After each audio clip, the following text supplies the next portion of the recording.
Hey everyone, welcome to the Hair Transplant Mentor YouTube channel. My name is Joe Tillman, and if you don't know what a hair transplant mentor is, you can learn all about it at hairtransplantmentor.com. Yeah, Floyd Mayweather, of all people, has had a hair transplant. And not just any hair transplant, he had a beard hair transplant and, apparently, a scalp hair transplant.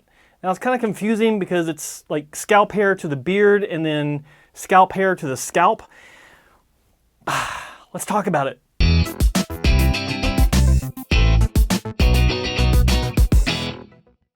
Yeah, I woke up this morning and I saw on, I think it was on Reddit, Floyd Mayweather had a hair transplant. And this is kind of significant, at least in the fact that, well, actually two ways. Floyd Mayweather, I mean, he's a big deal. Like, you know, he's a big name in the boxing world and sports in general. So he's bringing some light onto the subject that a lot of people just don't know about, or maybe they've heard about it. And with him getting a hair transplant, it brings more light on the subject to where there's a little bit more awareness, which is always a good thing.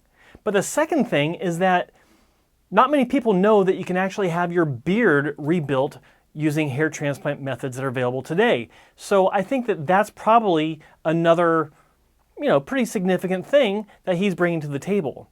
Before we jump into that, let's talk about GrowMD. I got a contest and it's a good one. 3 lucky winners will win a year's supply of GrowMD shampoo. What is GrowMD? Well, GrowMD is the shampoo I've been using exclusively for the past 8 months. I haven't really talked about it because I'm not making money on it. I'm not trying to sell it or anything.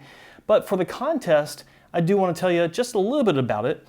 I've been using it exclusively for 8 months, courtesy of Dr. Amir Yazdan of Beverly Hills and ModenaHair.com. And I've known Dr. Yazdan for a while, and we're not affiliated financially. We don't have any sort of professional association. We like to talk about 4x4s and camping and stuff like that. And that's the only real connection we have. But he did send me, or has been sending me, the shampoo because he wanted my input on it. And I like it. And I think you'll like it too. And that's why we're doing this contest. You get a year's supply of a great shampoo.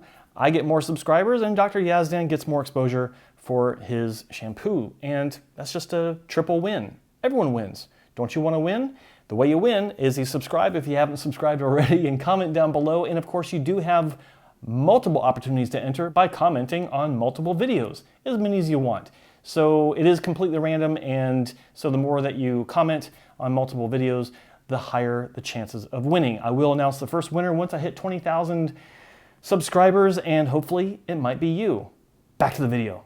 So with regards to his beard hair transplant, yeah, he doesn't really have the ability to grow a normal beard. And I mean, there's nothing wrong with that, but you look at, a couple photos like these, you can see he's got the goatee, but the hair on the cheeks right through here, it's pretty patchy, pretty scraggly, and just not really a good look for him. So I think it's probably a good idea. Like, if he wants to be able to have a beard, why not get a beard transplant? They're becoming more and more popular. But the unfortunate thing is that if you have it done the wrong way, just like with hairline work, it'll look bad and you'll regret it. Now, here's something that's actually playing in his favor. Black hair, or African hair, is way curlier than Caucasian hair and the typical Caucasian white hair. So it's actually easier to get a good result, and there's 2 reasons for that. In general, if we're talking about beards, you don't need to worry so much about angle and direction like you do with straighter hair, because there is no single direction or angle for all the hair to kind of flow into. It's curly, so the angle and direction really isn't important, or at least not as important for other types of hair. So it doesn't really run the risk of looking unnatural because it goes in different directions. Curly hair is curly hair. But, and I'm not talking about wavy hair, I'm talking curls.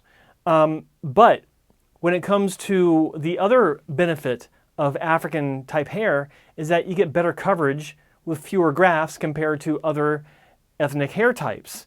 In other words, one hair from an African patient can be equal in coverage to 3 or 4 hairs, maybe even more. Depends on on the curl itself and the caliber, the thickness of the hair, but you basically get more mileage with fewer grafts with African hair compared to other ethnic hair types. That's a good thing. So yeah, I think it's probably going to turn out to be a good result for him, except for one thing, and that's where, if you look in this photo here, this is the photo that set everyone into a spin, but the part that I think looks unnatural is right here under his lower lip. It goes too high. You don't really see this kind of distribution of hair on most men. There might be a few exceptions to the rule, but most men don't grow hair above the crease that's right here below the lower lip. You can see on my own, like I got no problems with my beard. Like it is full. Like I've had doctors like staring at my beard because they're just dreaming about how many grafts they could get for me. So I got no problems with that. But if you look, it's like right here, there's this line that everyone has below their lower lip.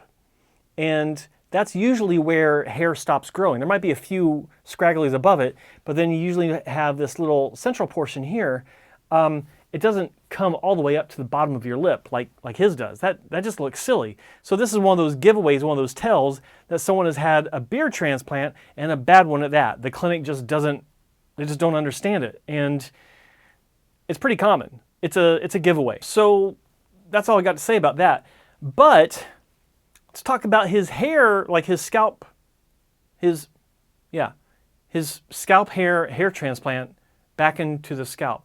Jesus, that's confusing. Okay, so in this photo, we don't have a lot to go by, but we can see kind of like the outline of a hairline shape that's been created, but it's too much of a flat angle. Like we can't see the shape of it itself. What I can see is I can see over here, it looks like a temple point was reconstructed.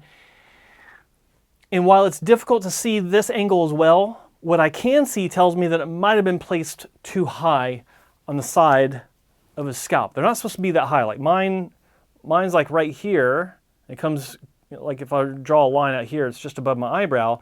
I think his is higher up here, which isn't a natural look. So, all we can do is monitor and wait and see. And I'm sure that over the next several months, it'll be easy to do so. So that's it. Hit the subscribe button if you aren't subscribed already. Don't forget to ring the bell if you want to see future videos like this and others. And of course, hit that like button if you thought this was helpful. And don't forget, leave a comment down below. What do you think about what you see in this photo and anything that you've seen out there? Let me know. Don't forget that your comments will also enter you into the contest to win a year supply of GrowMD shampoo. And as always, thanks for watching, and we'll talk to you next time. Peace!